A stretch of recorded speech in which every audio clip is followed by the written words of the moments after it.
Good morning, everybody. It's 9 o'clock here on Live Impact News on WCNC Plus. We're going to get a check of your weather shortly. Chris Mulcahy is making his way into the studio. But, today's Thursday, so we're a week out from Thanksgiving and pretty much looking forward maybe to a busy week. That means very heavily traveled week for you next week. So we want to play yesterday's press conference from Charlotte Douglas officials on what they want to let us know, what to bring, what not to bring, all the things you need to know before you take to the skies next week. Good afternoon. Thank you for joining us today as we gear up for what will be a busy Thanksgiving travel season. My name is Ted Kaplan, STEDKAPLAN,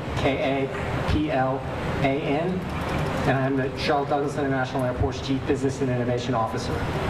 CLT is prepared to welcome nearly 2 million passengers between November 20th and December 1st, many of whom will be experiencing our newly expanded and renovated terminal lobby for the first time. This constitutes an approximate 10% reduction from last year's record-breaking travel numbers. Nearly 9,000 aircraft will depart during this period. This will be the first major holiday post-construction with all 3 security checkpoints operating at full capacity. We anticipate 430 passengers traveling through our checkpoints during the November 20th, December 1st period, which is roughly equivalent to last year at this same time. The busiest travel days of this period will be November 29th through December 1st. The Saturday, Sunday, and Monday following Thanksgiving, each with more than 84,000 passengers traveling through the airport. The busiest of these days will be Sunday, November 30th, with approximately 181,000 total travelers. The recent federal shutdown certainly presented a considerable challenge across the national aviation system and at this airport, but we do not anticipate significant impacts at CLT during this holiday week as a result of any lingering fallout from the shutdown. Our focus this season is on giving every traveler a safe and smooth trip. We're working closely with our federal and airline partners to keep operations running smoothly and efficiently. We want to sincerely thank and express our appreciation for our partners at the TSA, the FAA, and the airlines for their continued dedication and professionalism, especially over the last month and a half. They're working hard behind the scenes every day so that travelers can depend on a safe and reliable journey. A few travel tips for passengers as they come to Charlotte this season. We understand that some travelers may feel nervous after the shutdown, and our message is simple. Plan ahead and allow extra time. Check your flight status directly with the airline. Use the CLT Airport app for parking, maps, and checkpoint wait times. Parking will be in very high demand this season, as it is every Thanksgiving season. Book in advance at parkclt.com or through the app to guarantee a spot. TSA lines may be slow at times. Please show patience and kindness to frontline staff as you travel through the checkpoints.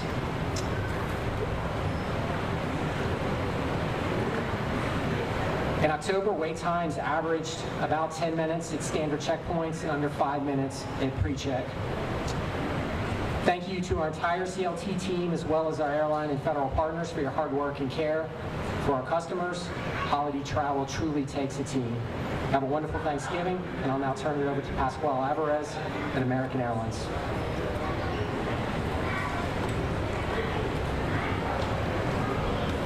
Thank you, Ted. Good afternoon, everyone. I'm Pasquale Alvarez, American Airlines Managing Director of Customer Care here at Charlotte Airport. My team and I have the honor of being some of the first to welcome customers to Charlotte Airport as they begin their travel journey with Charlotte's hometown airline. I'm excited to share American is ready to get customers to their Thanksgiving table following the government shutdown related travel disruptions for the industry. Throughout those unprecedented times, our focus continued to be on recovery, reliability, and more importantly, resilience. In fact, American's operation stood out, delivering leading on-time departure and arrival performance amongst the three major airlines. Throughout the time in which the FAA issued an ordinance on flight reductions. Now that we have returned to operating a full schedule, American's Charlotte hub is prepared to operate nearly 8,000 scheduled flights throughout the Thanksgiving travel period. It's part of our commitment to deliver a safe and reliable operation, and that goal wouldn't be possible without the dedication and support of more than 15,500 team members who call the Queen City home. The close collaboration amongst our teams helped to produce results we can be proud of, and that includes achieving Charlotte's best baggage handling performance for October and maintaining the same positive momentum as we head into the holidays. Every bag, every customer, every interaction is important to ensuring that we offer an enjoyable experience from check-in to takeoff. Through new technology to assist with customer connections, revamped mobile app, self-service kiosk, and additional boarding time, these are just a few examples of how American is investing in caring for you on your life's journey. Also new this holiday season, we're excited to launch several new destinations beginning next month, including Gateway Ski Country in Aspen and Vail, as well as an escape to warmer in Palm Springs, Florida. Customers now have the option to enjoy more than 170 destinations American serves non-stop from Charlotte, whether it involves visiting family and friends or closing the year out with a final vacation. We encourage everyone to be prepared to downloading the American Airlines mobile app, in addition to enrolling in our AA Advantage loyalty program to earn miles and enjoy travel perks. We're at the start of yet another fun and exciting holiday season and look forward to delivering to our customers with support from our partners at CLT, TSA, CBP, and local law enforcement. I'd now like to introduce Lieutenant Chad Strong with the Charlotte-Mecklenburg Police Department. Thank you.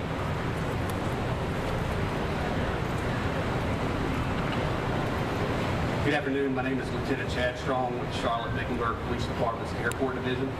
As everybody has already said, we're anticipating a higher than normal travel volume on the days preceding and after the travel holidays. So what we are asking is that everyone try to plan ahead, arrive a few hours early, and try not to be rushed. Understand that we as a division, we are deploying additional officers, so we will have officers as needed out in front of Josh Birmingham Parkway and on Wilkinson Boulevard. If traffic does tend to back up, just please be patient, follow the traffic signals, try not to enter the intersection and block down the intersection if you are coming in and you see traffic start to back up on Josh Birmingham. Inside the terminal, we're asking that everybody please check, double check, triple check your baggage and your personal items and your person for any TSA prohibited items, particularly firearms. Please remember that firearms are prohibited in the airport along with magazines, along with ammunition. We don't want anybody's travel to be delayed because you inadvertently forgot that you left a firearm in your bag. So what we're just asking is be responsible gun owners, know where your firearms are, and make sure you don't bring them to the airport. And just like everyone else said, we ask that everybody be patient. We will have additional officers in the concourses, so should you need anything, we will be available. Just reach out to any officers for anything you might need, but just have patience. Please understand and just be kind to all our CLT partners and everybody in the county. Thank you. All right, so that concludes our formal remarks. We're going to take some questions. Do we have a stand? All right, and then I'll ask Ted and Pasquale and Lieutenant Strong to come up here and we'll take questions. Say it in here, Ted. First of all, I'd like to ask Ted and Pasquale, did you say there'd be a decline in passenger traffic through Charlotte at Thanksgiving? Did I hear you say that? Yes, sir. We are seeing a marginal decline in traffic year over year. Year over year. I thought you said 10%, but 10% year over year. Yeah. Correct. it's not marginal. I would characterize it as marginal. And I'd like to ask Pasquale, is that being seen in American stats, and if so, why? Can you repeat the question? Is there a 10% decline in your traffic here at Thanksgiving, and if so, why is there such a large decline? We're not seeing that fully materializing 10%, and we're actually very optimistic of what our future bookings will look like, particularly for the Christmas timeframe. We're still operating 8,000 flights a day throughout this time, so we're optimistic that our volumes will continue to rebound. But it is down 10%. Not nearly 10%, but very close. In Charlotte or everywhere, or system-wide? Just Charlotte Airport. And you have 700 departures a day here? Close, 658 to be precise. And one more for you. Sure. Is Charlotte going to become a 787 pilot base? I'll get back to you on that. Anything else? Here, back here. Yeah, I'm curious. I guess this would be for maybe the officer, Lieutenant Strong and Ted. I think it was last Thanksgiving that we had a lot of traffic in front of the airport, and you mentioned there could be some extra officers. Anything else that you've done or that just gives you confidence that this will be a smoother process in getting people onto the property this year? So as I mentioned, we are going to be rotating officers out in case we do see traffic backups to help deal with that flow. We're also working with City Department of Transportation to try to see if we can get our officers trained on the ability to use the traffic control devices so that they can control the traffic signals themselves. So if they see backups in one direction, they can kind of have an easier way to let it run and try to ease that a little faster. I would also just add that in addition to everything that the lieutenant just said, that I think with construction being fully complete, both in terms of the curb in front of the building as well as everything inside the building, I think it will just make everything flow that much smoother, which I believe will take pressure off of both the land side and the passenger flow through the terminal, will greatly improve and relieve any of those pressures that we experienced last year or the year before.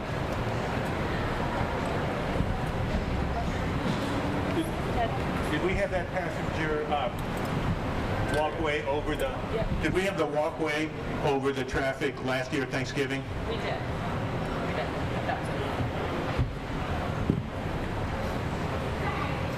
But I think what you'll notice this year, no construction walls, everything, all of the additional indicators of construction, all of that's been removed. So I think it really opens up the space and gives us full availability of that stuff. And of course, now we have all 3 checkpoints operational, all lanes operational, all lanes staffed. We didn't have that last Thanksgiving. Nope. No.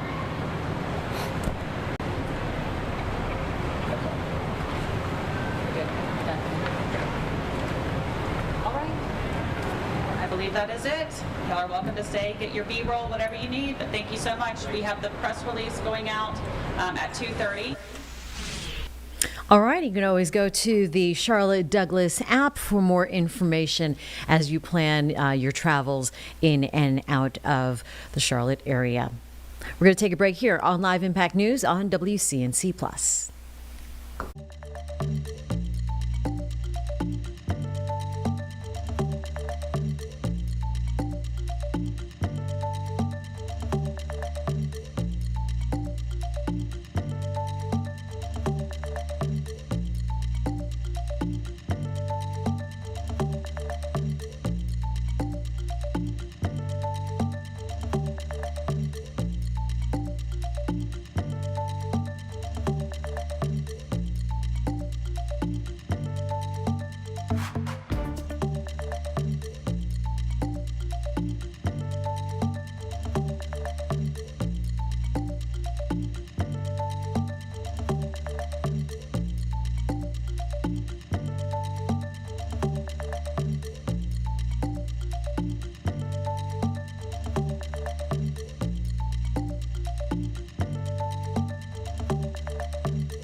At 9:15 here on Live Impact News on WCNC Plus. You know what is so nice about coming in early? It's the sunrise. They have been magnificent, almost stopping me in my tracks, Chris, because, wow, Carolina sunrise. Oh, it was great. And also, it's a true Charlotte area sunrise because the sunrise time, 7:04. 7:04. Hey. That is the time. Welcome. That's nice. Yep, and we will do that again. I believe the 7:04, and let me see, going off the top of my head, I think it's around the 22nd of February, so just going through my mental sunrise time calendar. But yeah, no, going forward, it's going to be great, but let's live in the past a little bit. How did everyone love yesterday? Nice. Right? Nice and warm. All right, well, that was my pick of the week for a reason, and not always are my pick of the week's records, but this one was a rare occasion. I truthfully had 77. I said that we were going to be as close as you can come to a record, but no, we exceeded expectations. Actually, oddly, when we hit 79 on Friday I called for 77 on Sunday, so we've been like within 2 degrees each time. This time we're actually calling for 78 on Saturday, which will be another run at a record, so really a substantial temperature here, and it's also pretty rare to reach the upper 30s for this time of the season, or upper 30s, where am I going? Upper 70s for this time of year. That's actually not rare. Yeah, don't go there. but it has been rare that we actually have not reached the upper 30s. All right, let's move on. So that's our record that we're talking about. I want to talk where temperatures are going in the short term. So the next graphic that we're showing here is when it feels like. So highs over the next 10 days.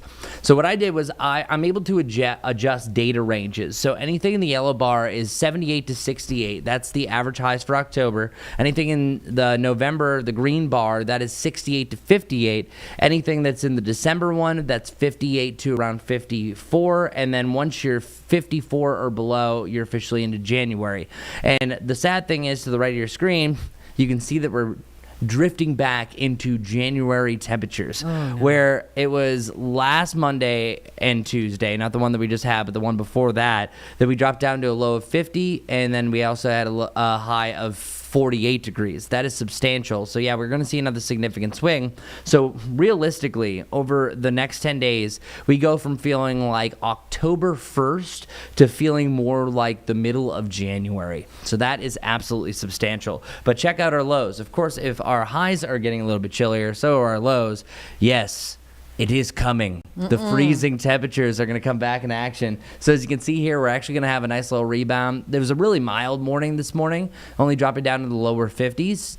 Tomorrow we'll be in the mid 50s, and then even starting off in the lower 60s, where truly it's a good chance that actually whatever the temperature is around midnight on Saturday might be the low temperature for the day, because it does look like we're dropping down to the lower 50s on Sunday morning, and then eventually from a struggle trying to hold those temperatures up, we eventually see a return of those freezing temperatures, which actually, believe it or not, November typically averages, and that's for about 147 years of record keeping, about 5 to 6 freezing temperatures during the month of November. We've only had 2, and we're going to end the month with 2. So it actually brings us a little bit closer to the normal, so nothing really too crazy overall. But yeah, 30 and 32 after waking up in the 50s and 60s. This one's going to hurt. As far as our rain chances go, you're really going to see a little come up as far as those go. So advancing our graphics to the rain chances that we have to complete our 10-day forecast, you can see that we have a 40 to a 30% chance here for your Friday into Saturday. So I'm going to dial that down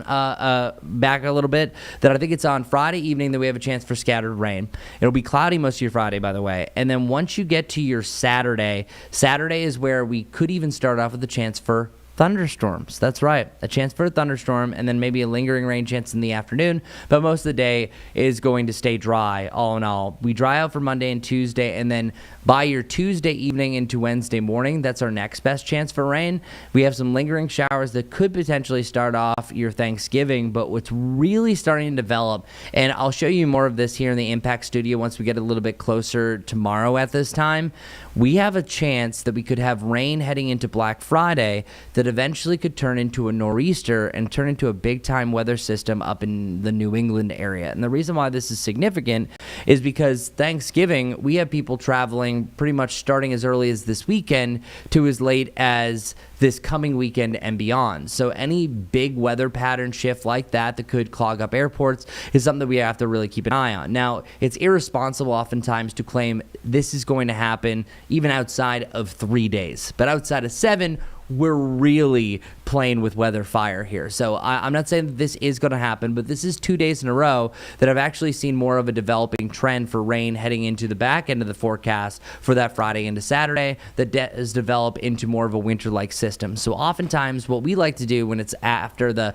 4 to 7 to then 7 to 10 day time frame is kind of see what pieces are on the board. And as the pieces are on the board, that can really tell what's next. As far as what Thanksgiving is going to do, I think that we will see some breaks, allowing for a little bit of sunshine, high temperatures around 60 degrees, but that is a huge disappointment compared to being multiple days in the 70s, multiple days even near 80 degrees. So yeah, this truly might be the last breath of those warmer fall-like temperatures, because after this we really start to simmer things down. I think that we will have some comebacks to the 60s, maybe a 70 here or there, but it is going to become a lot more of a rarity going forward, because even our record high that we potentially could have this Saturday.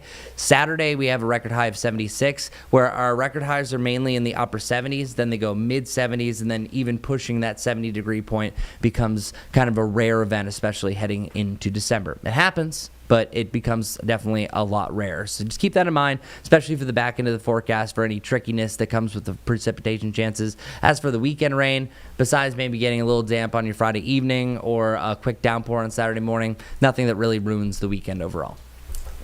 That's good news. Yeah. And travel on Wednesday should be... I think it'll be okay. I sketchy. think Tuesday is the worst day, Okay. and that's mainly rain that's over in Tennessee. And that's another thing that I'm going to show here tomorrow, because I'm going to kind of go more all into the Thanksgiving travel. So I'll have your weekend forecast, but I have something that's called the Travel Circle. So it's a 300-mile radius that goes around Charlotte for anyone that might be driving.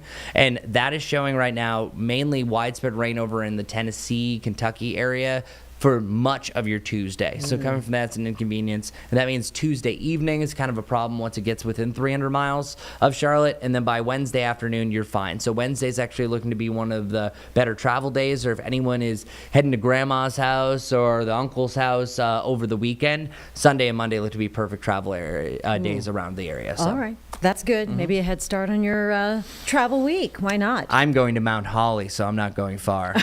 Yeah. I'll be back and forth to and from the studio in Charlotte. Oh, yeah. Okay. Yeah. So that's even shorter distance. Yeah, you Okay. know. All right. Thank you, Chris. Yeah, of course. And here in the Live Impact studio now, get you back to some of the headlines we're looking at today. We know the Epstein files, that act to release them from the DOJ was passed by Congress. The president signing the bill immediately now that it passed. Alice Barr from NBC News in Washington explaining where it goes from here and what exactly are the Epstein files. Hi there. The bill President Trump has now signed into law spells out that the Justice Department cannot withhold information due to embarrassment, reputational harm, or political sensitivity, though it does allow redactions for other key reasons. President Trump overnight announcing he has signed a long-awaited bill into law, forcing the Justice Department to release its files on the late, notorious sex offender Jeffrey Epstein, after near unanimous approval from Congress. It's a moment many, including survivors of Epstein's abuse, have been pushing for years. But there will be exceptions to what the Justice Department turns over within 30 days from now. We will continue to follow the law with maximum transparency while protecting victims. The Attorney General can redact files to protect victims' privacy and withhold information that would jeopardize an active federal investigation. President Trump just asked the Justice Department to open probes into high-profile Democrats linked to Epstein, prompting Democratic leaders to question if those new inquiries will hinder the wider release. No hiding, no game playing, no covering up. Attorney General Pam Bondi noting her office has already made thousands of documents public, saying that will continue. We have released over 33,000 Epstein documents to the Hill. The DOJ said this summer it did not uncover evidence that warranted charges against anyone else. The Attorney General now saying new information has come forward. She didn't specify what, but it could include material from Epstein's estate, subpoenaed through a House oversight investigation that Republicans have long pointed to. All of us were always for maximum transparency. Lawmakers and survivors now promising to keep the pressure up to see the full release.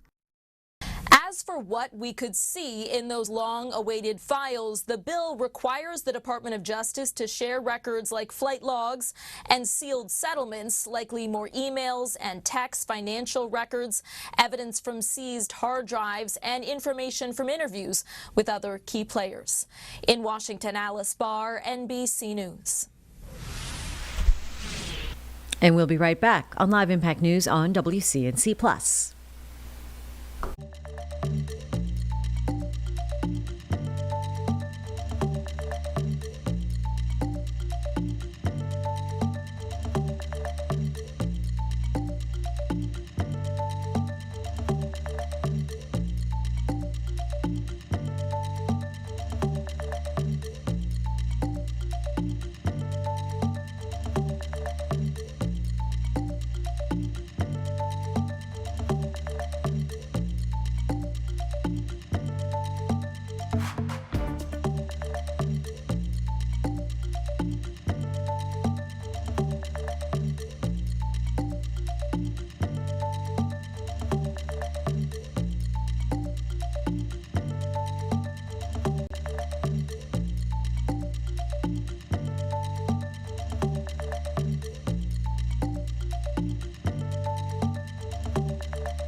At 9:28, you are watching Live Impact News here on WCNC Plus. I'm Jane Monreal.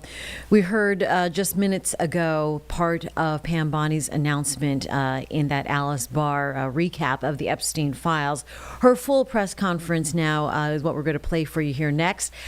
She talked about a number of things, but the Epstein files covered in more depth. Let's play that for you now on WCNC Plus. Morning. Hi. All right. Good afternoon. Today, the Justice Department is proud to announce new developments in our ongoing investigation into Ryan James Wedding. Wedding is the former Olympian from Canada who is now the leader of a transnational criminal enterprise. He's currently on the FBI's and has been top 10 most wanted list. He controls one of the most prolific and violent drug trafficking organizations in this world. He is currently the largest distributor of cocaine in Canada. Wedding collaborates closely with the Sinaloa cartel, a foreign terrorist organization, to flood not only American but also Canadian communities with cocaine coming from Colombia. His organization is responsible for importing approximately 60 metric tons of cocaine a year into Los Angeles via semi-trucks from Mexico. To put that in perspective, 60 metric tons is approximately the weight of 40 standard cars. Imagine that. That's how much cocaine, the weight of 40 cars, he is bringing into our country a year. In the course of the investigation, more than 35 individuals have been indicted. Over 2,000 kilos and numerous weapons have been seized. Approximately $3.2 million in cryptocurrency has been recovered, and over $13 million in physical assets has been confiscated. Wedding is also accused of murdering a federal witness after he was indicted in 2024. He used a Canadian website called The Dirty News to post photographs of the witness and his wife in order to locate him, which ultimately succeeded. The witness was gunned down in a restaurant in Medellin before he could testify against Wedding. Today, we're unsealing a new indictment, charging Wedding with 2 additional counts of witness tampering and intimidation, murder, money laundering, and drug trafficking. The website that was used to hunt down this witness and his wife, that has since been removed. That has been deleted. Protecting federal witnesses from retaliation is core to the department's mission. It's about individual safety, but more, it's about protecting the rule of law itself. The new indictment also includes several other individuals involved in the murder of the witness and other crimes in connection with this criminal enterprise. You're going to be hearing more about that from the people behind me. We're working very closely with our partners at the State Department and the Department of Treasury.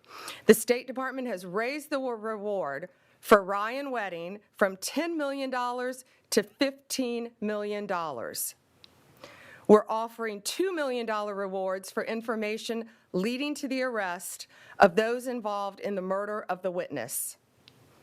The Treasury Department's Foreign Asset Control is seizing assets belonging to approximately 19 of the targets associated with Wedding's criminal enterprise, worth hundreds of millions of dollars.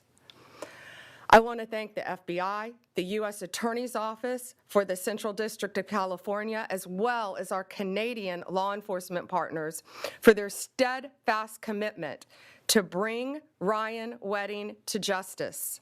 I also want to thank the Colombian National Police, who have greatly helped us. Let me be clear, drugs are killing our kids. Whether you are a street-level drug dealer, a common street-level drug dealer, or an international drug kingpin. We are coming for you. We will find you, and you will be accountable and held to justice for your crimes. It's killing our kids, it's killing our friends, it's killing our relatives, and this guy is responsible for a tremendous amount of that horror. President Trump gave us one mission: make America safe again. And we will not sit idly by and let these drug dealers continue to do business, run roughshod on our neighborhoods, and put the American people and our Canadian people in harm's way. To the American people, the Justice Department will use every tool available to catch these monsters. Thank you to all of our partners in this fight. From day one, Ryan Wedding has been on the top of Director Patel's radar to get him. We have talked about him constantly, and I'd now like to introduce Director Patel, who has done a tremendous job in his efforts to catch these monsters. Director Patel. Thank you, General. As the Attorney General stated, our mission since the Attorney General and the Deputy Attorney General and this tremendous team was assembled by President Trump is to safeguard American lives. Already this year, thanks to the Department of Justice's leadership, in combination with the interagency, including this FBI, have seized record amounts of narcotics, to include record amounts of cocaine, including record amounts of fentanyl. All of these narcotics are enabled by our enemies to go after our youth and our communities and kill and destroy American civilization. Under President Trump's leadership, we have been shutting that down since day one. As the Attorney General mentioned, this is an indictment, an additional indictment, an arrest of multiple subjects, nearly a dozen more, and that brings the total to approximately 36 indicted, and you'll hear the details from the tremendous team established here by the Attorney General. Most importantly, you do not get to be a drug kingpin and evade the law. Make no mistake about it. Ryan Wedding is a modern-day iteration of Pablo Escobar. He's a modern-day iteration of El Chapo Guzman. This Justice Department and this FBI will work with our Canadian counterparts and the government officials across the world to bring him to justice. He is responsible for engineering a narco-trafficking and narco-terrorism program that we have not seen in a long time. He will not evade justice. We are here today because this Department of Justice, behind Attorney General's brilliant leadership and the Deputy Attorney General, have made it clear to the American people with the indictments they have brought that law enforcement and agencies like this FBI will lead the effort to go out there and make sure these animals are brought to justice. And that's exactly what we will do. This step, this interagency step, is a huge, huge step towards obtaining justice for so many American lives lost and so many American lives saved. Thanks to the courageous efforts of law enforcement. This is what a great team looks like, working together for the American people under the motto that President Trump set forth to make America safe again. It's incredibly humbling for this FBI to be a part of it and to lead out the efforts on Ryan Wedding. And for those of you out there that have any information on Ryan Wedding, now is the time to speak up. Now is the time to help us. This FBI has always engaged the public around the world for their assistance in bringing some of the world's most dangerous criminals and terrorists to justice, and we are doing so again today. He will not evade justice. He will not evade our capture. He will not evade arrest, and he will not evade prosecution. Because of the Attorney General's leadership here today, we are taking a huge step in that direction, and I'm honored to be a part of this FBI and leading its men and women in law enforcement on a daily basis. It's really one of the best things I've ever encountered, and the teamwork is something I just want to stress more than anything. Our federal, state, and local partners have bonded together like never before to bring you these results that we've talked about these last 8-9 months. And today is just yet another example of a historic achievement for the Trump administration in safeguarding American lives. And with that, I'd like to turn it over to the Assistant Director in charge of our Los Angeles field office, Akil Davis, for some more details about the FBI's work. Thank you. And we will get back to that press conference with Attorney General Pam Bondi. In the meantime, we will take a break here. You're watching Live Impact News on WCNC Plus.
Welcome back to Live Impact News on WCNC Plus. Want to take you out to a live picture right now out of D.C.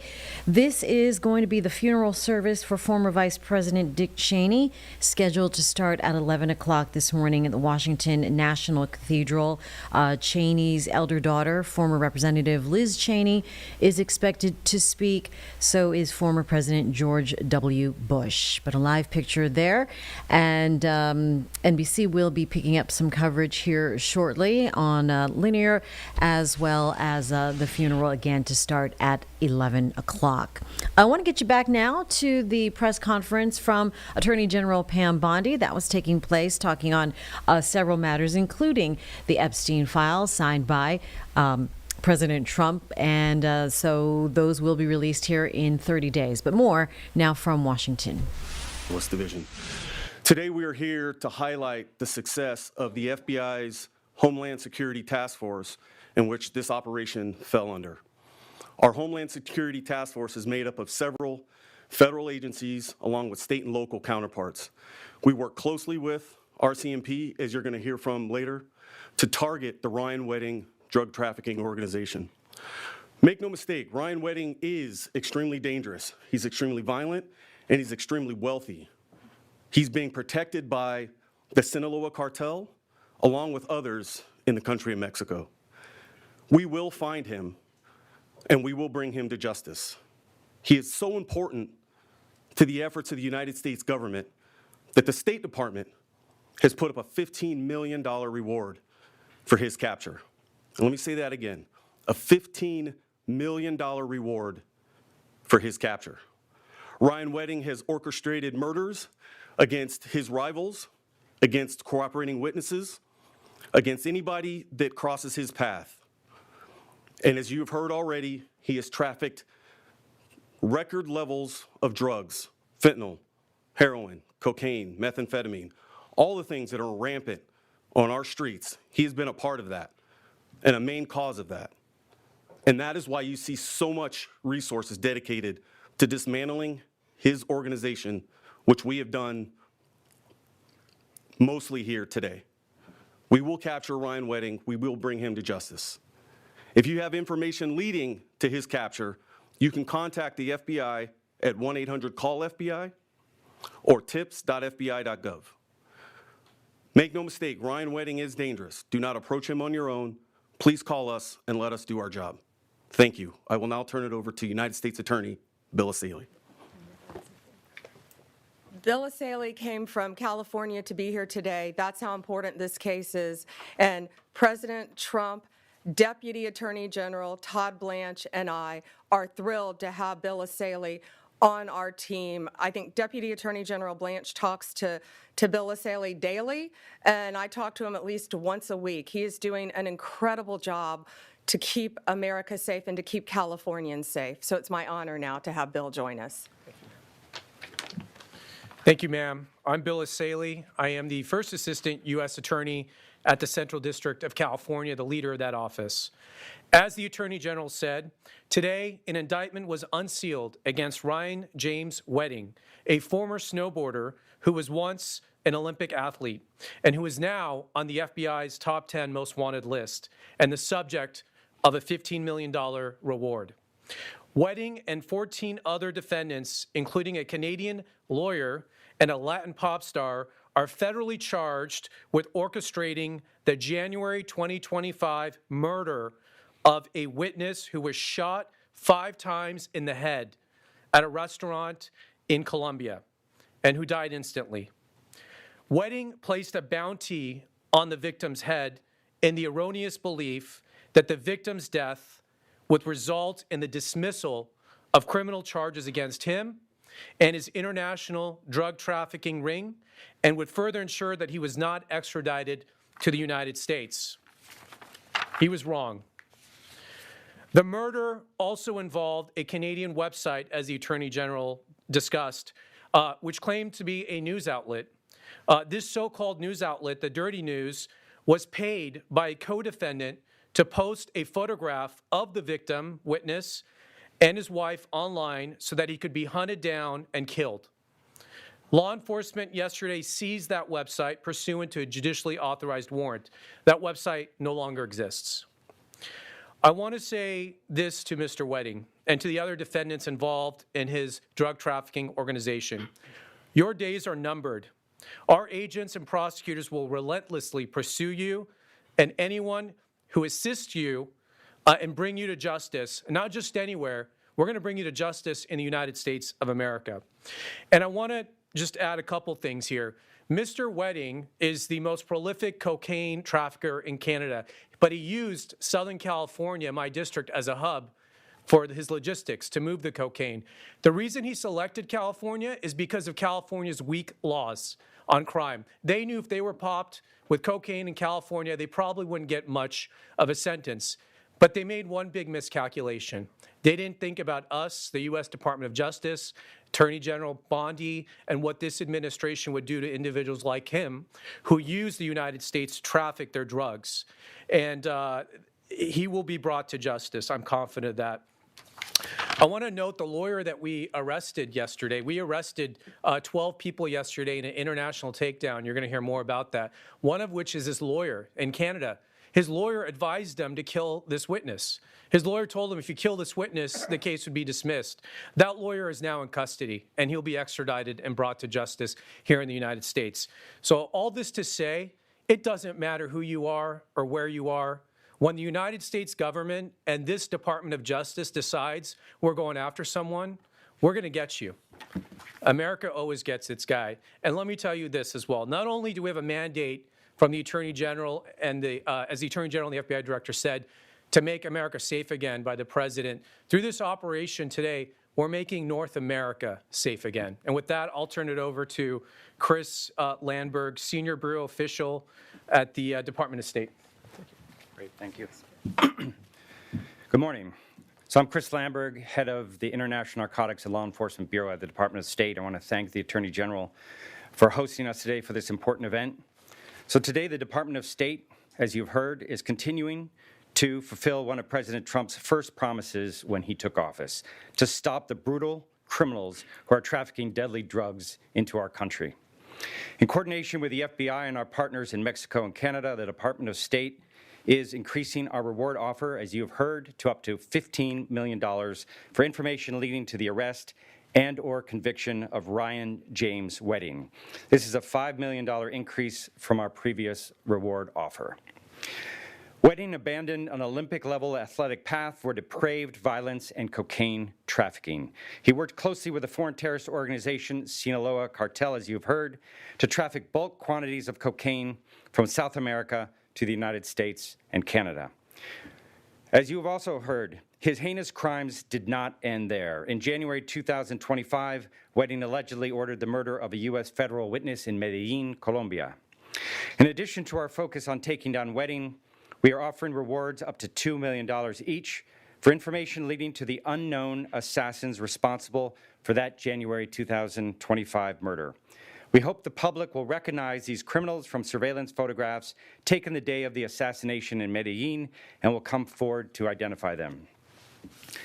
These brazen, illegal activities will be stopped, and the State Department will continue to apply all its tools, including rewards programs, to pursue violent criminals, drug traffickers, and those who assist narco-terrorist organizations.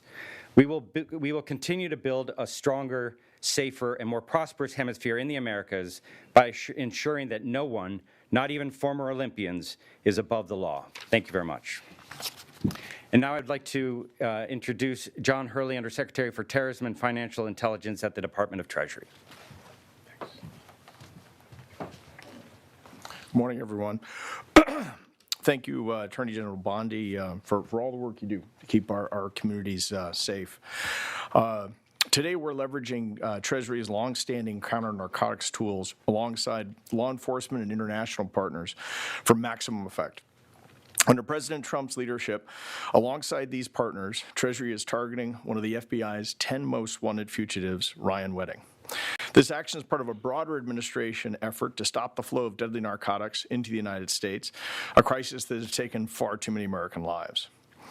Ryan Wedding is responsible for moving, as the Attorney General said, multi-ton quantities of cocaine through Colombia and Mexico for distribution in the United States and Canada. He's also believed to have ordered dozens of murders around the world. Wedding operates through a complex web of individuals and companies to launder his drug proceeds, using everything from front businesses to luxury cars to cryptocurrency. Today, Treasury's Office of Foreign Asset Control imposed financial sanctions on Wedding and his network. These targets span the globe and have enabled his criminal enterprise by laundering money, providing protection and intelligence, assisting in murders, and even training hitmen. Our sanctions are designed to cut Wedding and his network off from the U.S. and international financial system and help put an end to his deadly activities. Most importantly for Treasury, U.S. and international businesses are now on notice. Should you choose to assist Wedding by materially supporting him and his network, we will find you, cut you off from the U.S. financial system, and help our DOJ partners bring you to justice as well. I'll close with this. President Trump, Attorney General Bondi, Director Patel, our other interagency partners, and Secretary Bessent are leading the fight against narcotics trafficking. The Trump administration will never stop fighting to protect the American people, and we at Treasury are very proud to contribute to that mission. And I'll be followed by Michael Duham, the Commissioner of the Royal Canadian Mounted Police. Thank you. Good morning, everyone. Mike Duhame, Commissioner of the RCMP. I want to begin by thanking Attorney General Pam Bondi for inviting me for this special announcement. I would quite say historical announcement as well, considering what we're dealing with. I'm pleased to be here today to highlight significant results by the FBI and the Royal Canadian Mounted Police, better known as the RCMP.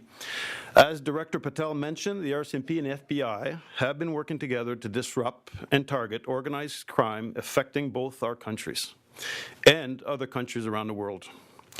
No single agency or nation can combat transnational organized crime alone. This is why strong, trusted partnerships are essential, just as we continue to illustrate in this file. As part of the FBI Operation Giant Slalom, the highest level of organized crime were targeted for their involvement in a range of serious crimes, as you heard earlier, from drug trafficking to murder to conspiracy to commit murder and continuing criminal enterprise. The RCMP in Canada, as well as its office located in Bogota, Los Angeles, and Mexico, worked closely with the FBI throughout the investigation. Yesterday morning, the RCMP and Ontario Provincial Police proceeded by arresting 7 Canadians with ties to the Wedding organized crime group. I want to emphasize that our work is not done. Fugitive Ryan Wedding remains one of the top threats to Canadian public safety, and as per the previous indictment, continues to run an over $1 billion a year criminal enterprise. I would also like to take the opportunity to thank everyone in the RCMP, the FBI, and U.S. Department of Justice who have spent the last 2 years and countless of hours away from their family to get the job done when it looks at Operation Giant Slalom. Thank you for your partnership and protecting Canadians, Americans, and people around the world. Thank you. There's one thing I wanted to add. This is an announcement, and we're up on a hard stop. We can take a few questions if you have them. But first, wait, I want, Director Patel, will you add something about his description for us, please? I don't know if we really got that he could also change his description, or Akil. Yes. Go ahead. Thanks. We turn those around? Yeah. Yes, let's turn these around.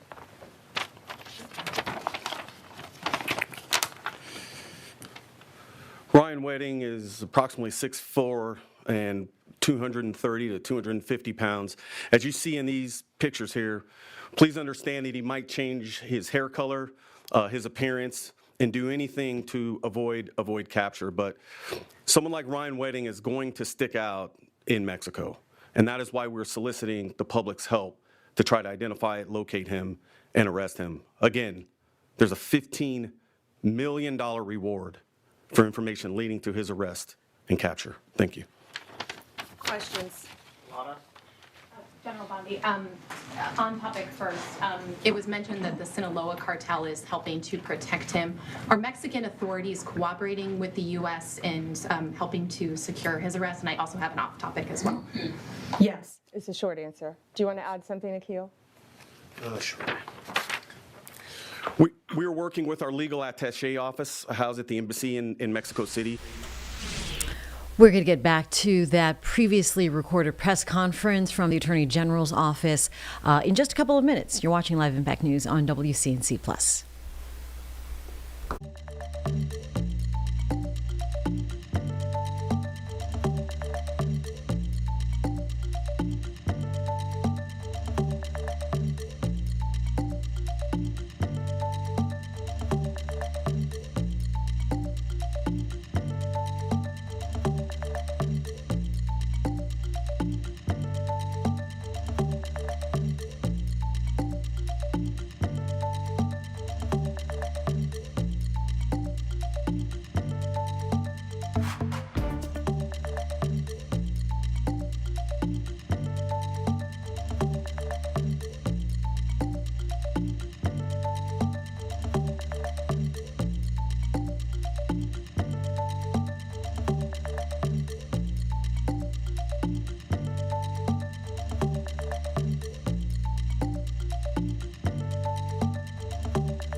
Back here now at 9:57, you're watching Live Impact News on WCNC Plus. Take you out to New York City, where Mayor-elect Mamdani is speaking right now at a press conference and holding some media availability. Let's go ahead and listen in.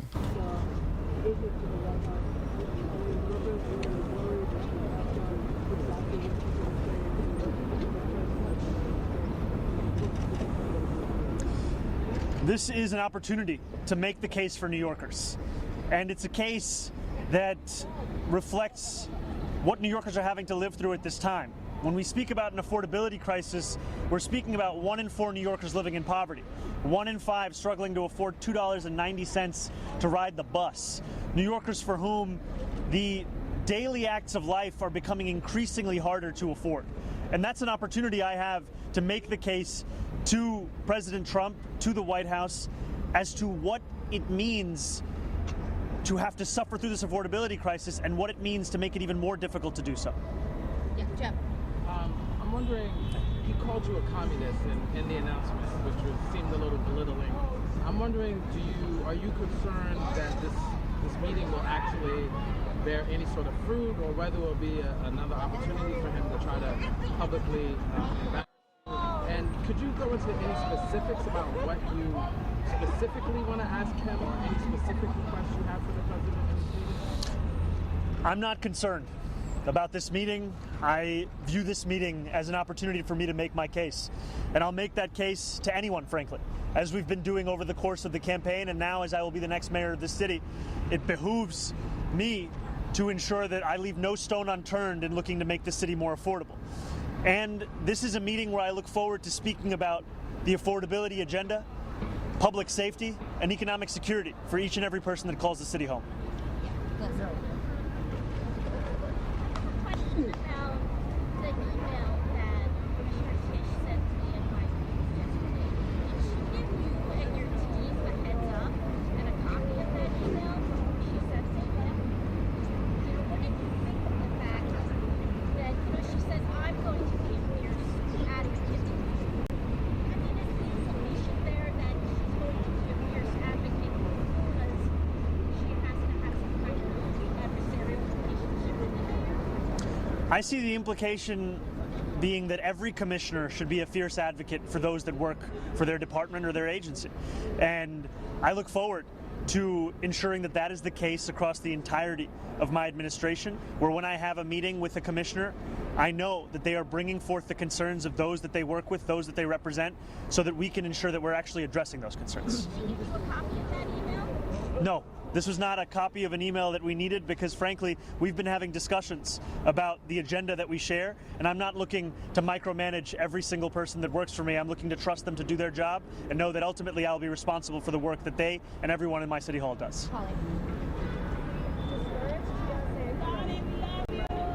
Thank you. You were there at the meeting last night, but it's been reported that you're supportive of Brad Lambert challenging Dan Bolton. Can you confirm that reporting first of all? If that's true, why is Dan Bolton a member of Congress' primary but Joaquin official?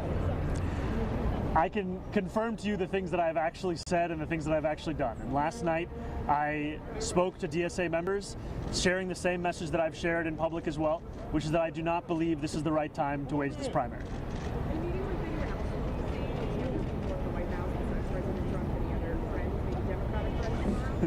Right now, my plans are to meet with the president and make the case. As soon as I have any more information, I'll share it. What are you going to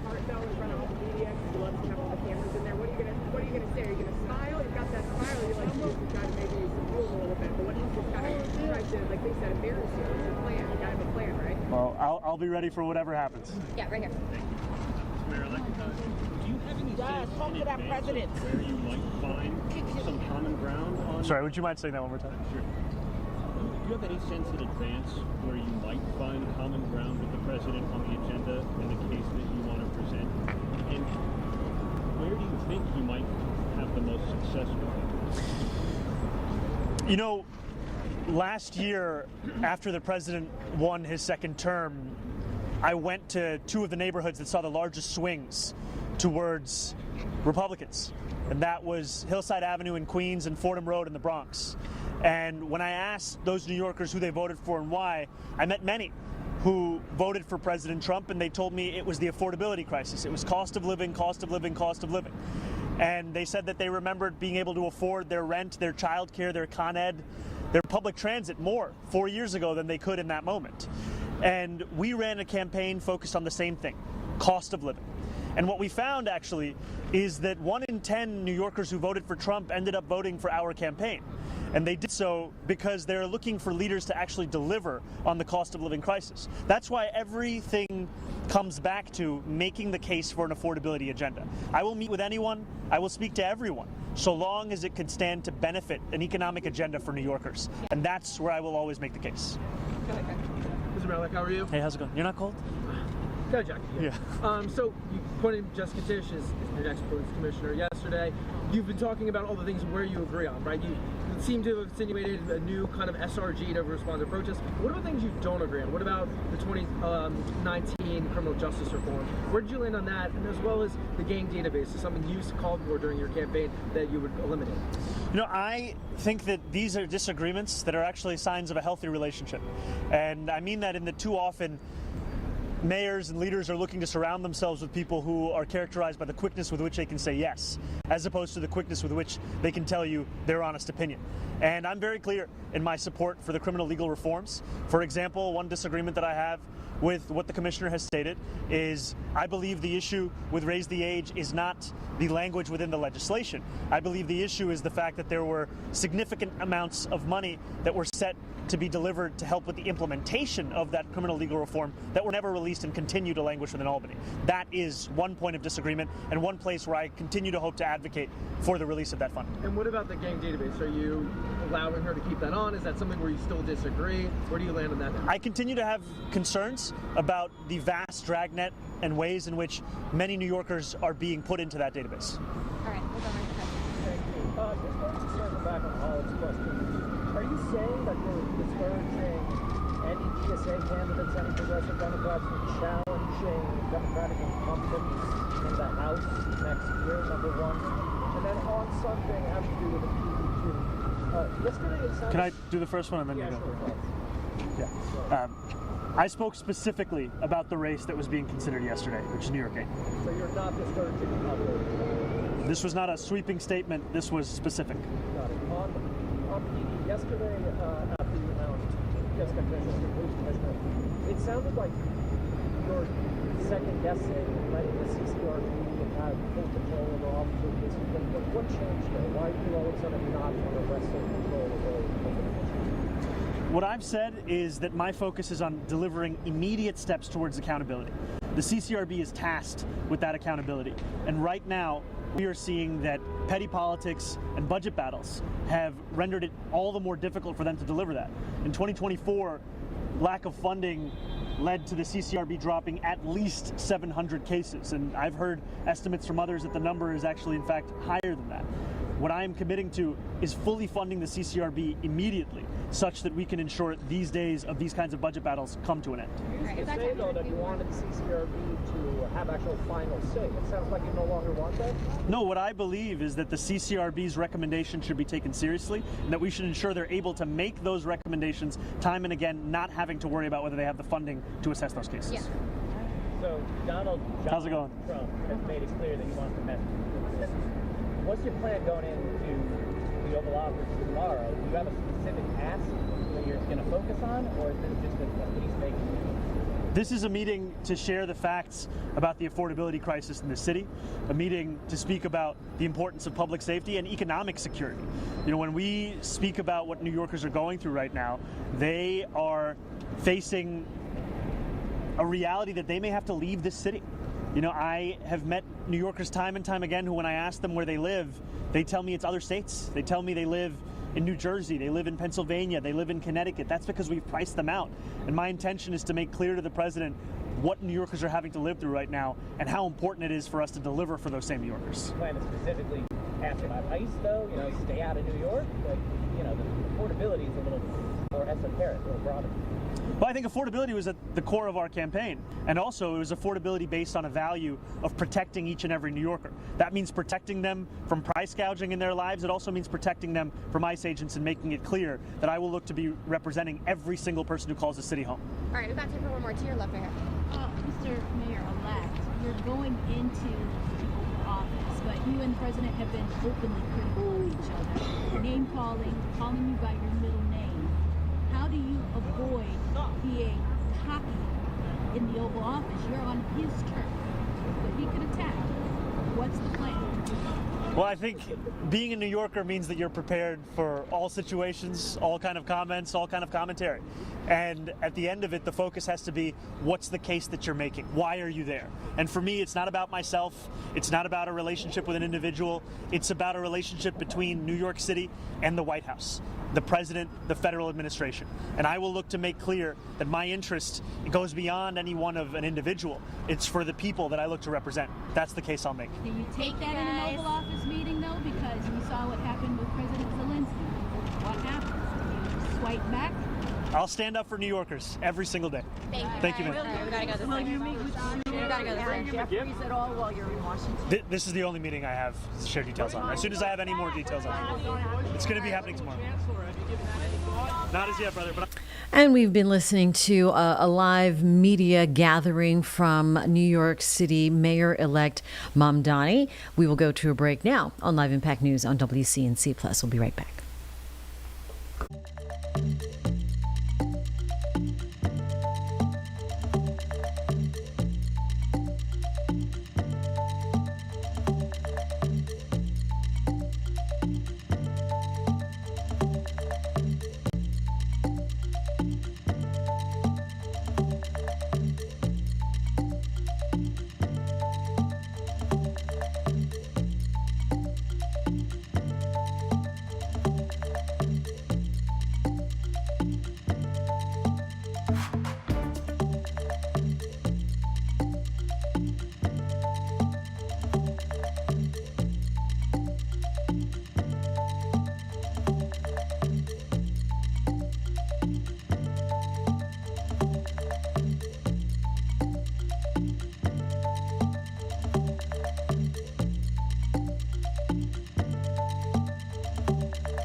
Welcome back to Live Impact News here on WCNC Plus. Time right now is 10:11. Today is the funeral for former Vice President Dick Cheney. As you can see from moments ago, there were some close shots of many of our former leaders, like former Vice President Al Gore. We saw Senator Graham there.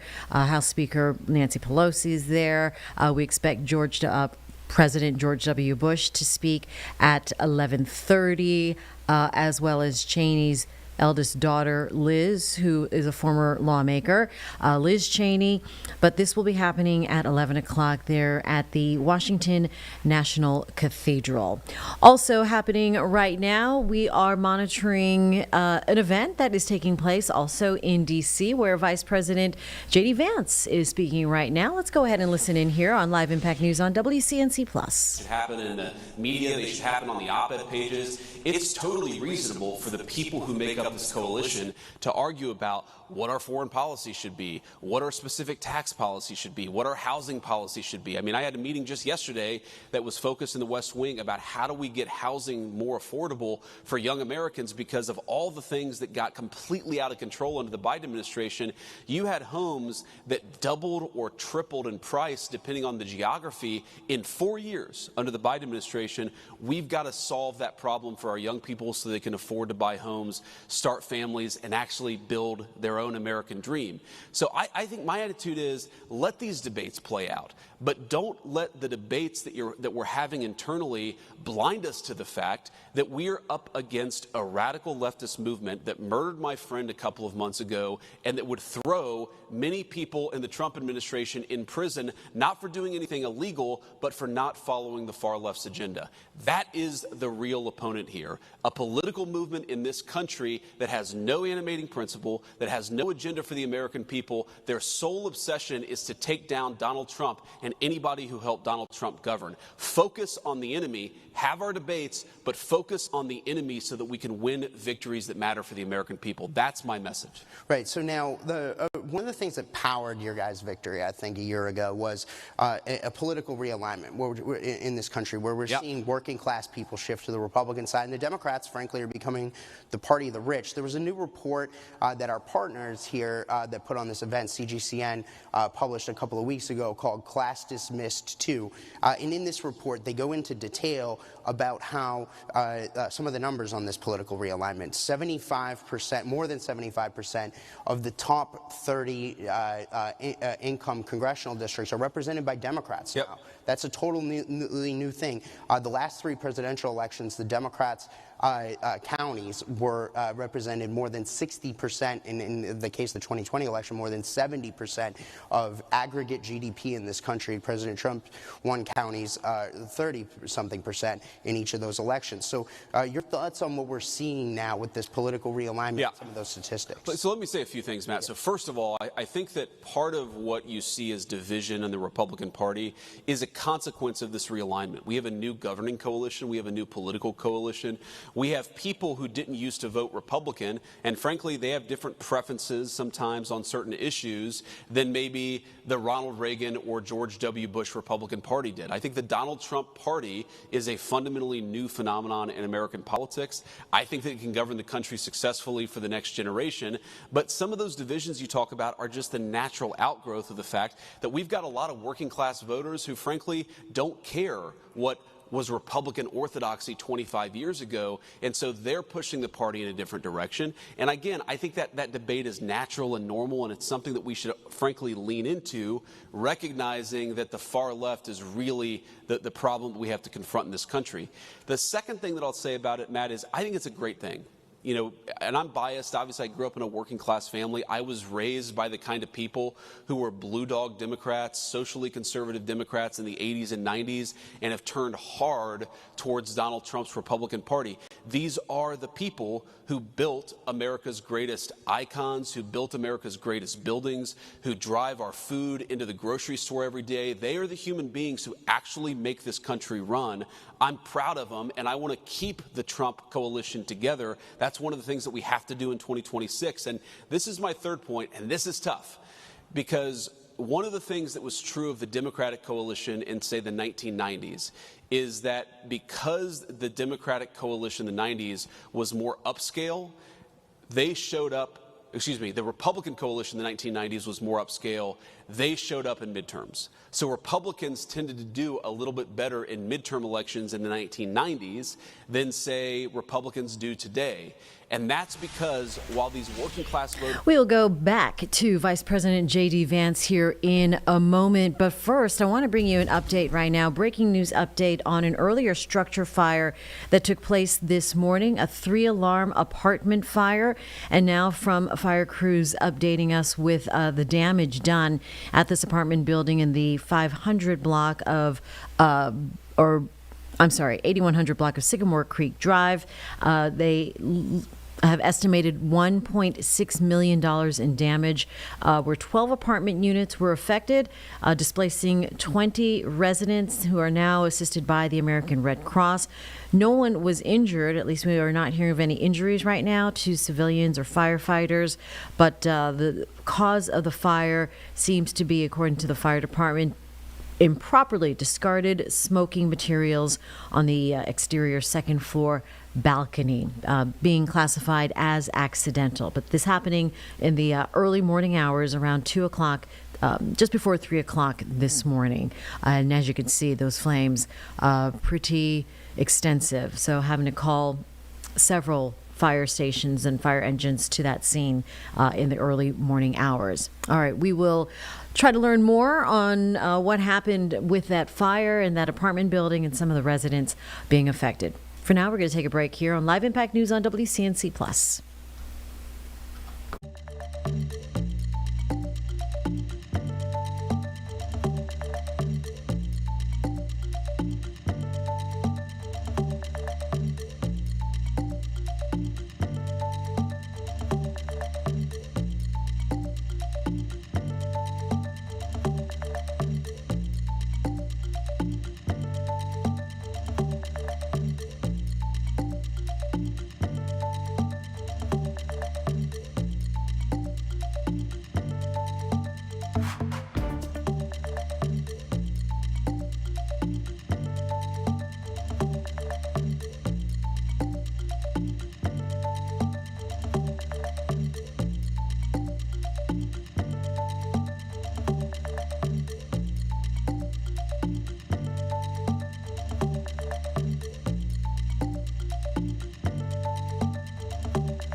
Back here at Live Impact News on WCNC Plus, I'm Jane Monreal.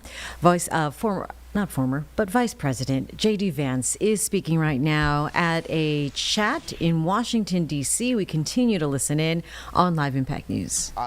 Walk us through how President Trump has approached these various big picture deals, because, I mean, he's got more than, I think, 85% of world GDP now in trade deals. With the United States, and I lost count of how many peace deals he's done this year. Yeah, well, greetings to the ambassadors. We're thrilled to have you, of course, and greetings to everybody else, including even the fake news, who I'm sure is reporting there in the back. There's a lot of fake news. I'm sure they're all lined up. I'm sure there are. I can see their fake news eyes peering up at me. I'm sure, ready to misreport everything that I've said today. But no, we love you guys too. Kind of. So here's the thing about the president's negotiating style. And I actually, we were a little delayed because the president called me right before I got on stage just about one of these deals that we're working on. And what I love about it is that it's never enough, right? And so you bring him a deal and, he sort of asks for this, this, and this. We want this tariff rate. We want this country to drop their tariff barriers. We want this country to drop their non-tariff barriers. And you say, I'm never going to be able to get that done. And then you get it done and you bring it to him and he said, well, I want 3 other things too. Because his attitude is he wants to get the best deal possible for the American people. And for too long, we had trade negotiators that so believed in the fake idea of free trade over fair trade that they were willing to sell American workers down the river without actually negotiating on the interests of American workers. And so whether it's with China or India or any of the countries that we struck deals, the basic principle is we want Americans to have better access to their markets. We believe in our workers. We think that we have the best products in the world. We want to be able to sell them everywhere. That's number one. Number two, we don't want foreign products to undercut the wages of American workers. We're actually going to protect our markets, protect our important industries, and that's a very important part of the Trump trade plan. And you've seen it happen in a lot of different ways. And then the final thing, and this raises your point about Gaza or any of these other foreign deals, is we've been able to use the incredible economic leverage of the United States of America. I mean, we're 25%, probably a little bit more than that, of the world GDP. Why don't we ever use our economic leverage to achieve peace? Because when countries aren't fighting each other, when they're actually using their economic talents to manufacture good things rather than weapons to kill each other, then that actually creates incredible economic opportunities for Americans. And that's what the president, that's why he's so focused on peace. He's fundamentally a humanitarian, and we've got 8 peace deals at this point. We're working on number 9 and number 10. And I think that, if he gets number 10 purely for mathematical harmony, if he gets to 10, the Nobel Prize should be awarded to Donald J. Trump, even though he's certainly earned it with the first 8. But I also think that there's this sense that while he wants to save lives, he also sees a world where people are engaging in commerce with one another rather than killing one another. And he just, he's a tough guy, but he's not a violent human. He's not a person, who I think understands violence at a sort of fundamental level. It's why don't you stop killing each other and start trading with one another? Why, rather than Russia and Ukraine killing one another, why don't they actually engage in some commerce with one another, travel between the two countries, engage in some sort of cultural exchange? That is his fundamental perspective that he takes into these things. And fundamentally, if we get more peace in the world, it's good for American workers, it's good for the American people, and the president's going to keep on pursuing peace. He's done very well so far, but he's going to keep on working at it. Yeah, so there's a lot I want to pack into this next question. So one of the things what we've seen, I think, since your guys' victory last year, the whole world over, everybody I've talked to around the world really seems to have rallied to President Trump's vision on things like trade and immigration. I just saw, and particularly with regard to China and how we need to have a better deal with regard to there, and we just saw the president get back from there. Yep. I just saw comments that Pope Leo made about immigration. He said just the other day, we did a huge story on it on Breitbart last night, that every country should get to decide, I'm paraphrasing him here, every country should get to decide who gets to come in. I mean, that's amazing to see that from the Pope himself. Sure. Your thoughts on more broadly how President Trump really does seem to have electrified the world and woke them up to these major issues that we're talking about here? Yeah. Well, Matt, I'm a devout Catholic, so I followed those comments closely, including on, of course, Breitbart.com. And that's my 3rd Breitbart shout-out. I've done pretty good, right? There's a lot of 20 Breitbart minutes. shout-outs. Not bad. Thank you. Okay, thank you, guys. But it's interesting because you may not know it, judging purely from the comments of some people on social media, but the Catholic Church's views on this are actually quite clear. And it's that, yes, you must treat immigrants humanely. On the other hand, every nation has the right to control its borders. And obviously how you strike that balance is very important. But there's a lot of room there to actually control your own borders for the sake of your own people.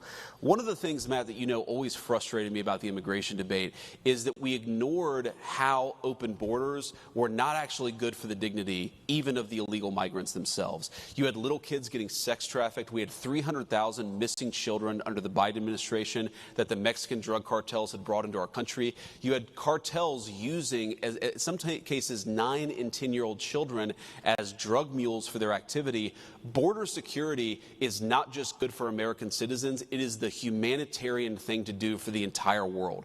Because when you empower the cartels and when you empower the human traffickers, whether in the United States or anywhere else, you're empowering the very worst people in the world. Now, you've seen this in Europe, you've seen this in a whole host of places, but, you know, it's almost like Europe and America got this idea in their head that to control your border at all was fundamentally, you know, uncompassionate. Maybe it was even racist and bad. The president and I reject that wholesale. Putting the interests of your citizens first, it's not some ancillary thing. It is the very purpose of government. I am the American vice president. I wish very good things for the people of Mexico or the people of the United Kingdom or the people of any other country. But my priority, my charge is to look after the people of the United States of America. And you cannot do that if you're flooding the country with a ton of illegal immigrants and the drugs and the crime that they bring. Yeah, so the last question I've got, please give him applause for that one. That's incredible. Okay, so Mr. Vice President, the last question Even the Washington Post applause. I know, I think they did. So I got fired. So Mr. Vice President, the last question I got for you on that note, so is that there's a big discussion right now about health care in this country. Yes. The ACA subsidies expire at the end of the year. There's a lot of questions about what's going to happen about this. The Democrats shut the government down supposedly over this.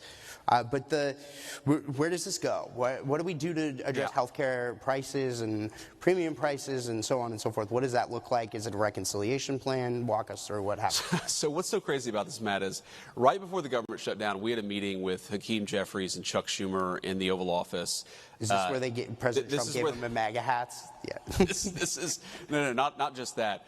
But the president whispers to one of his personal assistants. They're all very good people. And she kind of runs off. And I think to myself immediately, oh, what the hell have I gotten myself into? And she comes back with 2 Trump 2028 hats to give to Jeffries and Schumer. And then he has the photographer come in and he points at Jeffries as he's holding the Trump 2028 hat. And he's like, he says to the photographer, make sure Hakeem gets that. I'm sure he's going to want to use it in his campaign advertisements. And it was like a hysterical moment. But when we got to the serious stuff, and they said, we really want to address the health care problem confronting the American people, the president said, well, absolutely. We agree. We want to address the health care problem confronting the American people. In fact, you people screwed it up with Obamacare, the Unaffordable Care Act, and now you're coming to us saying, let's fix it. Great. Let's fix it. And then they said, I think they were kind of caught off guard, and they're like, well, but we want the fix before we're willing to open up the government. And the president was like, that's like 3 days from now. You want us to fix American health care in the next 3 days, and unless you do it, you're going to shut down the government? How about we open up the government and then work together to fix American health care? And of course, we know the history. They rejected it. They shut down the government. But I don't want to get ahead of the president, Matt, because we had a very, very good meeting in the Oval Office yesterday. I think that we have a great health care. We're watching live a fireside chat with Vice President J.D. Vance out of D.C. We'll take a quick break here on Live Impact News on WCNC Plus.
At 10:31, you're watching Live Impact News on WCNC Plus. Top of the hour is former Vice President Dick Cheney's funeral.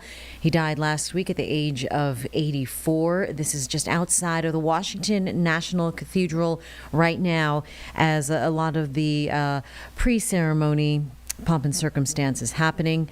You can see there Kamala Harris, former Vice President Kamala Harris, sitting in front. We've seen a number of dignitaries and leaders grabbing their seats in the pews and doing some socializing as well. But we will continue to follow that. Again, the funeral is to start at 11. There's former Vice President Al Gore in that row behind. And a lot of people watching, I'm sure, for the next half hour as they wait for a lot of more dignitaries and VIPs to arrive. President George W. Bush is expected to speak at 11:30. And Cheney's elder daughter, Liz Cheney, is also expected to offer part of the eulogy here at 11 o'clock. All right, we want to continue now with the AG, Pam Bondi's previously recorded press conference. We brought this to you here on WCNC Plus, and now they are taking some questions from media. They are at the part where they're answering questions about the Epstein files, which have since passed Congress and since signed by President Trump. But this is more details now as far as the Epstein files and from AG herself, Pam Bondi. Thank you. There's one thing I wanted to add. This is an announcement, and we're up on a hard stop. We can take a few questions if you have them. But first, wait, I want Director Patel, will you add something about his description for us, please? I don't know if we really got that he could also change his description, or Akil. Yes. Go ahead. Thanks. We turn those around? Yes, let's turn these around.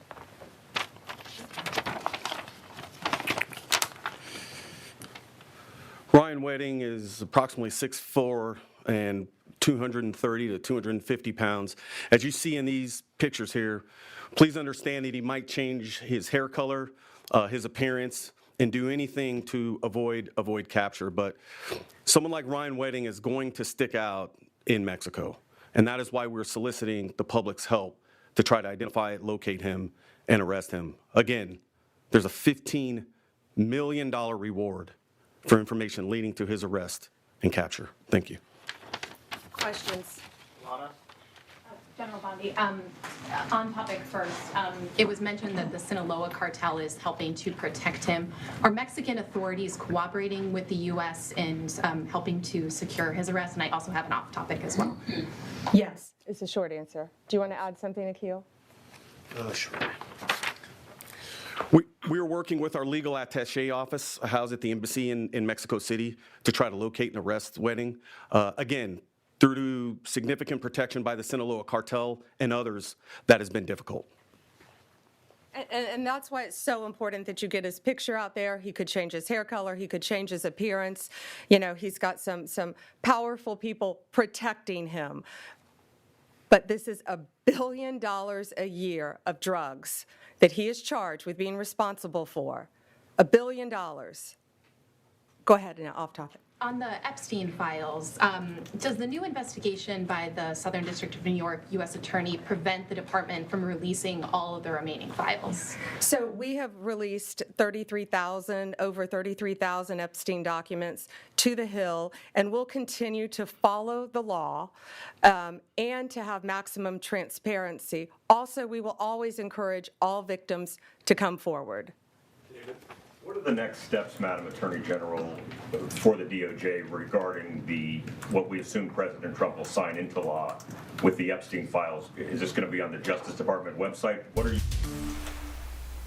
We will get right back to a response about the Epstein files, but I want to bring you this breaking news update from NBC News. Two Department of Homeland Security officials telling NBC News that Border Patrol's operation is preparing to leave Charlotte and planning to target New Orleans next. This just coming into the WCNC Charlotte newsroom. One of the officials saying that Border Patrol may return at another point, return to Charlotte to continue its crackdown, but it appears that agents have been in contact with state and local officials in Louisiana and that they are preparing to mobilize in the Crescent City for its next operation. So again, two DHS officials telling NBC News that Border Patrol's operation in Charlotte is coming to an end very soon and that they are mobilizing and preparing to head to New Orleans. Want to get you back out to AG Pam Bondi's office where questions arise about Jeffrey Epstein and the files being released. We'll go back to that now.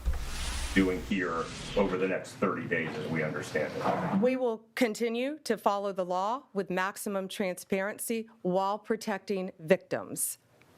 Yeah. When you say follow the law, Madam Attorney General, do you mean that you will provide all the files by 30 days? We will follow the law. The law passed both chambers last evening. It has not yet been signed, but we will continue to follow the law, again, while protecting victims, but also providing maximum transparency. Follow-up to that. Madam Attorney General, the DOJ statement earlier this year saying that the files would not release mentioned the fact that the review of the documents and the evidence did not suggest that any additional investigation of third parties was warranted. What changed since then that you launched this investigation? Information that has come for information.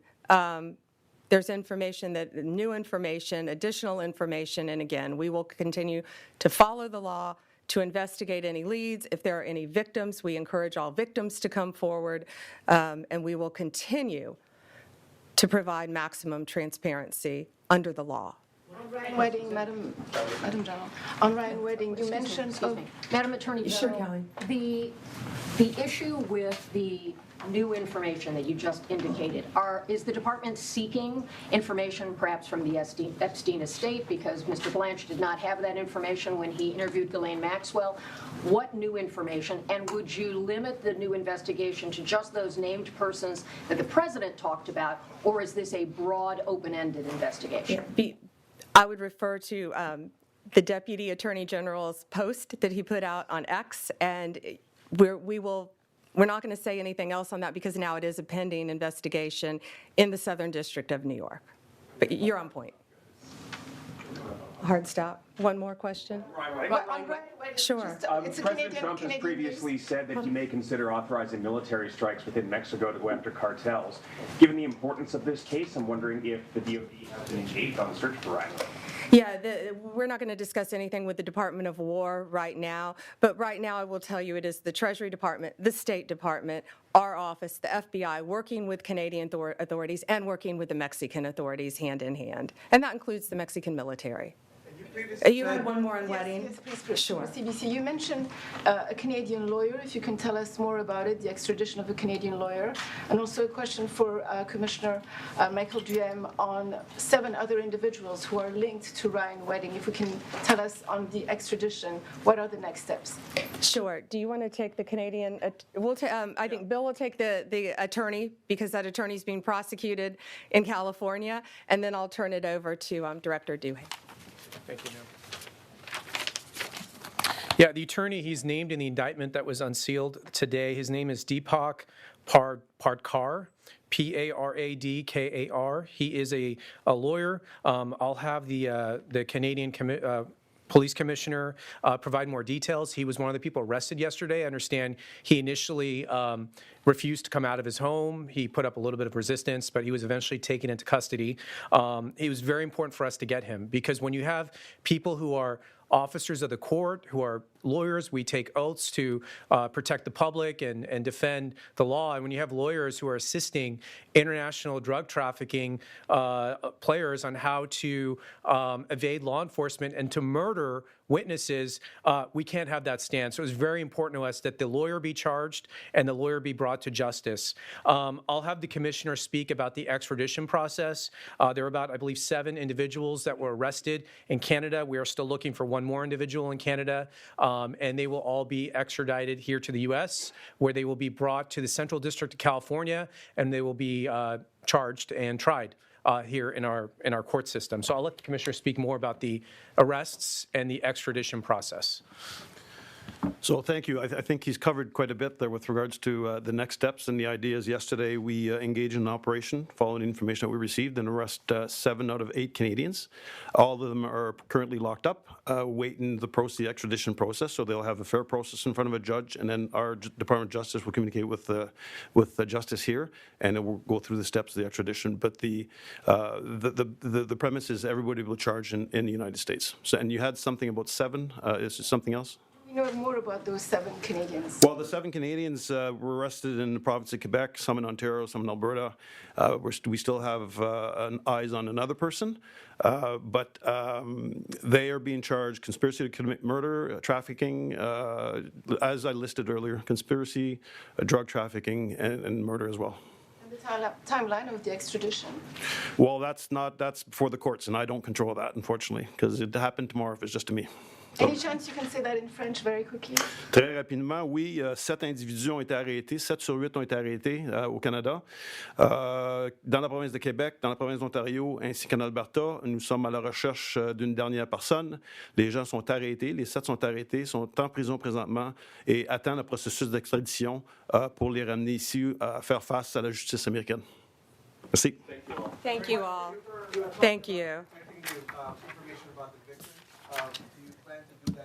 Thank you. Do you want to take a? I didn't hear the second. Yeah, go ahead. What was the question? Did the Attorney General has previously said that she would refuse to release any information that would re-victimize victims, and I'm just wondering whether that stands, after the passage of this law. Well, the law isn't signed into law yet, and of course we're going to protect victims, and the law as written allows us to do that. The law has carve-outs to protect victims and to protect information surrounding victims, which is what we do not only in this case but in every case. So it's a fair question, but neither the House nor the Senate's version, the same version, suggested otherwise. So thank you all. And that was AG Pam Bondi's press conference from earlier this week. Get you caught up on several issues, and the Epstein files, of course, included with that. You can see there, the corner box is the funeral for former Vice President Dick Cheney, happening at Washington National Cemetery. We saw the Bidens walk in and the Bushes walk in as they sit there in the front row. President George W. Bush expected to speak at 11:30.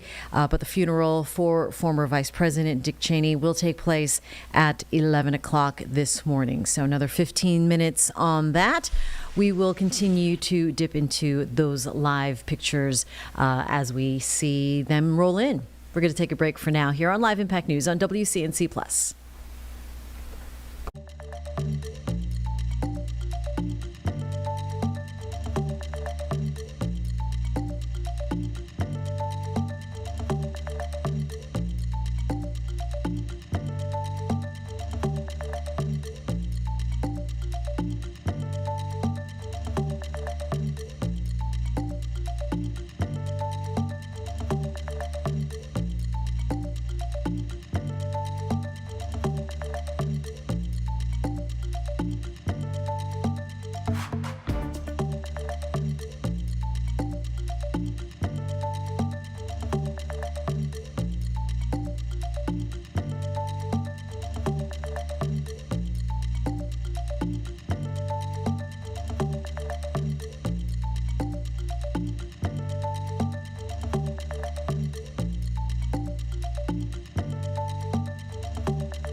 At 10:46 here on Live Impact News on WCNC Plus, we are following breaking news, a situation according to NBC News that Operation Charlotte's Web may be coming to an end soon, according to two DHS officials, Homeland Security officials, telling NBC News that Border Patrol's operation in Charlotte is soon coming to an end, at least for now, and that agents are preparing to leave Charlotte and plan to head to New Orleans next. So one of the officials saying that Border Patrol may return to Charlotte. So there is that caveat. They do want to continue what they're calling is a crackdown on violent criminals.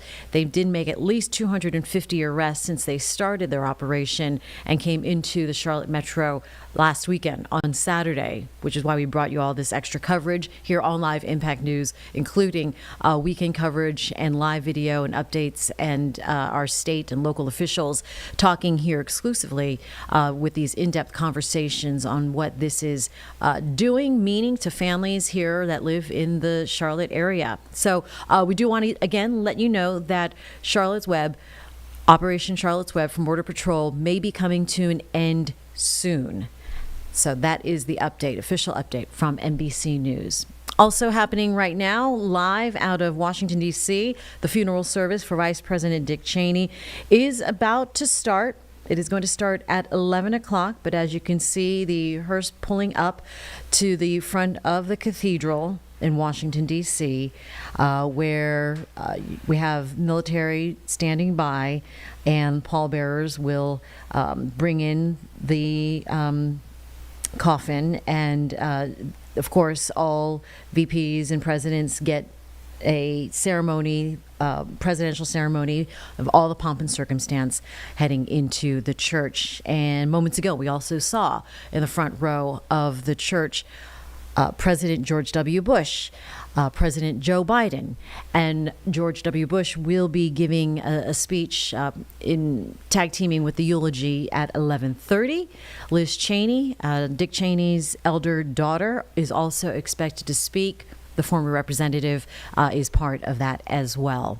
So we will also continue to look at this, but as you can see that we are just standing by for the next 10 minutes.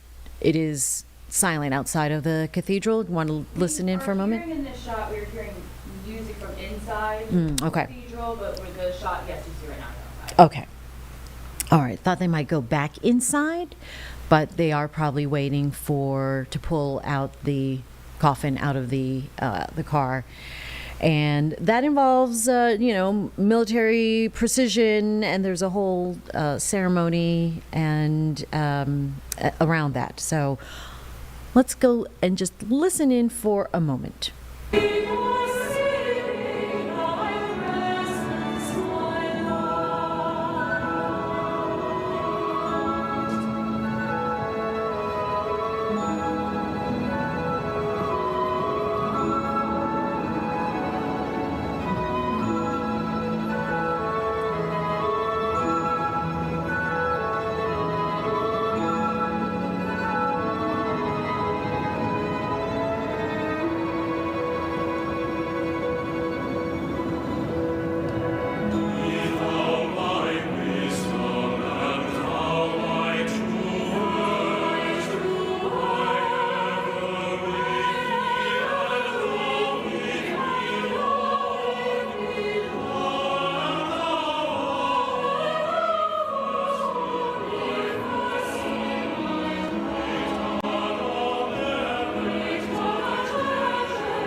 You are watching live the ceremony that is about to take place, the funeral service for Vice President Dick Cheney at Washington National Cathedral. You can see there on the left-hand side, these are live pictures and images coming in to WCNC Charlotte right now. And George W. Bush, First Lady Laura, as well as Joe Biden and Jill, Kamala Harris and Mike Pence sitting in the front row. Behind them, I can see former Vice President Al Gore so far. We have not seen President Obama or Clinton. But as we await, looks like the driver is now coming out of the car, and they are going to bring in the coffin for Mr. Cheney inside here shortly. As former President George W. Bush referred to his former vice president in a statement Tuesday as a, quote, a calm and steady presence in the White House amid great national challenges. Bush expected to speak around 11:30 this morning at the church, and his daughter, Liz Cheney, is also expected to speak. Representative Liz Cheney expected to speak as well as part of the eulogy. Let's go ahead and continue to listen in.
All right, everybody. Jane Monreal here with you, coming up in 10:57 as you watch now the funeral service to get underway for former Vice President Dick Cheney, as that starts now at the Washington National Cathedral. We will continue to carry this on our secondary channel here on your WCNC Plus app. So you can go ahead and go to that. That will be carried out completely in its entirety. Otherwise, here on the main channel will be Charlotte Today, but we will go ahead and let this ride out now until Charlotte Today. Thanks for joining us this morning. With faith in Jesus Christ, we receive the body of our brother Richard Bruce Cheney for burial. Let us pray with confidence to God, the giver of life, that he will raise him to perfection in the company of the saints.